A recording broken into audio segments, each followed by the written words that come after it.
ভারত বাংলাদেশ খেলা নিয়ে অনেক উত্তেজনা রয়েছে, কিন্তু এরই মাঝে বাংলাদেশকে দিতে হতে পারে অনেকগুলো টাকা। বাংলাদেশকে অনেক টাকা জরিমানা দিতে হতে পারে। হ্যাঁ বন্ধুরা, তোমরা ঠিক শুনছো, বাংলাদেশকে অনেক টাকা পর্যন্ত জরিমানা দিতে হতে পারে। কেন বাংলাদেশকে অনেক টাকা পর্যন্ত জরিমানা দিতে হতে পারে সমস্ত কিছু তোমাদেরকে আজকের ভিডিওতে বলে দেবো। বাংলাদেশের প্লেয়াররা ভারতের বিরুদ্ধে খেলা শুরু করে দিয়েছে, অলরেডি একটা ম্যাচ খেলাও হয়ে গেছে। তো বর্তমানে কথা হচ্ছে তারা কিন্তু ভারতের বিরুদ্ধে খেলতে এসে নিয়ম ভঙ্গ করেছে, আর যার কারণে বিসিসিআই থেকে তাদেরকে জরিমানা দিতে হবে, অনেকগুলো টাকা তাদেরকে দিতে হতে পারে। তো সমস্ত কিছু আজকের ভিডিওতে তোমাদেরকে বলে দেবো, অবশ্যই ভিডিওটা দেখতে থাকো। প্রথমত তোমাদেরকে বলে দিই যে ভারতের বিরুদ্ধে খেলতে এসে কিন্তু বাংলাদেশিরা তারা নিয়ম ভঙ্গ করেছে, যার কারণে কিন্তু তারা অনেক বড় শাস্তির মুখে দাঁড়িয়ে রয়েছে বর্তমানে। প্রথম দিনের খেলার শেষে যথেষ্ট ব্যাকফুটে টাইগার ব্রিগেড, অর্থাৎ এখানে কিন্তু প্রথম দিনে ভালো খেলা হয়েছে, কিন্তু তারপরে এখানে কিন্তু বিসিসিআইয়ের তরফ থেকে তাদেরকে একটা জরিমানা দিতে হতে পারে। তো কেন বলছি সেটা তোমাদেরকে বলছি। তো ভারতের বিরুদ্ধে প্রথম টেস্টে কিন্তু ইন্ডিয়া ভার্সেস বাংলাদেশ দুর্দান্ত শুরু করেও চাপ ধরে রাখতে পারেনি বাংলাদেশ। প্রথম দিনের খেলার শেষে যথেষ্ট ব্যাকফুটে টাইগার ব্রিগেড, এমন পরিস্থিতিতে বড়সড় শাস্তির মুখে পড়তে পারে নাজবুল হোসেন শান্তর দলরা। ভারতের বিরুদ্ধে খেলার সময়ে আইসিসির নিয়ম ভাঙার অভিযোগ উঠেছে তাদের বিরুদ্ধে। তার ফলে বিশ্ব টেস্ট চ্যাম্পিয়নশিপে পয়েন্ট কাটা যেতে পারে বাংলাদেশের, গুনতে হতে পারে অনেক বড় অঙ্কের জরিমানার। ঠিক কী কী অভিযোগ উঠেছে বাংলাদেশের প্লেয়ারদের উপরে সেগুলো তোমাদের সাথে আজকে ডিসকাস করব।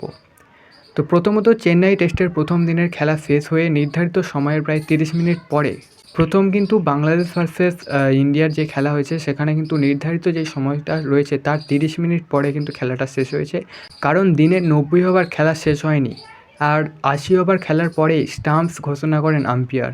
তারপর থেকেই প্রশ্ন উঠছে, আধ ঘন্টা বেশি সময় পেয়েও কেন নির্ধারিত 90 ওভার বল করতে পারেনি বাংলাদেশ। এই স্লো ওভার রেটের কারণেই আইসিসি থেকে শাস্তি পেতে পারে তারা। এই বিষয়টি নিয়ে নিজের এক্স হ্যান্ডেলে পোস্ট করেন হর্ষ ভোগলে। তার মতে বাংলাদেশের এমন মন্থর বোলিং একেবারেই মেনে নেওয়া সম্ভব নয়। উল্লেখ্য, চেন্নাই টেস্টে 3 পেসার নিয়ে বাংলাদেশ নেমেছে। তারপর প্রথম সেশনে 23 ওভার, দ্বিতীয় সেশনে 25 ওভার এবং তৃতীয় সেশনে 32 ওভার তারা কিন্তু বল করেছে। তাও 30 মিনিট অতিরিক্ত সময় পাওয়ার পরেও তারা এই বলটা করতে পেরেছে। স্লো ওভার রেটের কারণে পাকিস্তান সিরিজেও শাস্তি পেয়েছিল বাংলাদেশ। বিশ্ব টেস্ট চ্যাম্পিয়নশিপে 3 পয়েন্ট কাটা যায়, সঙ্গে ম্যাচ 15% জরিমানা হয় ব্রিগেডের। এবার ভারতের বিরুদ্ধে প্রথম টেস্টের পরেও সেই শাস্তি পেতে পারে বাংলাদেশ। অর্থাৎ বাংলাদেশ কিন্তু বর্তমানে যেই ভুলটা করেছে ভারতের বিরুদ্ধে খেলতে এসে, তো তাদেরকে অনেক জরিমানা দিতেও হতে পারে। সেটাই কিন্তু আমাদের বিসিসিআই থেকে সূত্রে খবর এসছে, যেখানে বাংলাদেশিরা কিন্তু তাদের জরিমানা দিতে হতে পারে, কারণ বাংলাদেশ বর্তমানে তারা অতিরিক্ত সময় পেয়েছে, কিন্তু অতিরিক্ত সময় পাওয়ার পরেও তারা পুরো বলটা সেখানে করতে পারেনি, পুরো ওভারটা তারা খেলতে পারেনি, যার কারণে বিসিসিআই থেকে তাদেরকে জরিমানার চার্জ লাগাতে পারে।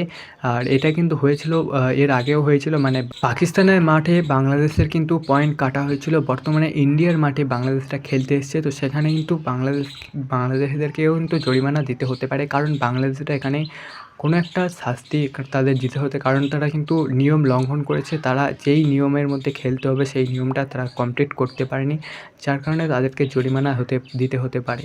তো বর্তমানে বাংলাদেশ ক্রিকেট টিম তারা কিন্তু ভয় পেয়ে রয়েছে, নাজবুল হোসেনের টিম তারা কিন্তু অনেকটা ভয় পেয়ে রয়েছে যে বর্তমানে তাদের কাছ থেকে জরিমানা দিতে হতে পারে, নাকি তাদের বিশ্ব টেস্ট চ্যাম্পিয়নশিপ থেকে তাদের পয়েন্ট কাটা হতে পারে, নাকি তাদের কাছ থেকে অনেক টাকা জরিমানা দিতে হতে পারে। এটাই কিন্তু তাদের মধ্যে এখন ভয় রয়েছে। তো বন্ধুরা, এই ছিল আজকের ভিডিও, তোমাদেরকে সমস্ত ডিটেলস জানিয়ে দিলাম। এমন ধরনের ভিডিও পেতে অবশ্যই সাবস্ক্রাইব করে রাখো, পাশে থাকা বেল আইকনটাতে টাচ করে রাখো। বাংলাদেশ সম্পর্কে, বাংলাদেশ ভারতের যেই দ্বিপাক্ষিক সম্পর্কে ভিডিও পেতে অবশ্যই সাবস্ক্রাইব করে রাখো। ধন্যবাদ, দেখা হচ্ছে পরবর্তী ভিডিওতে। ভালো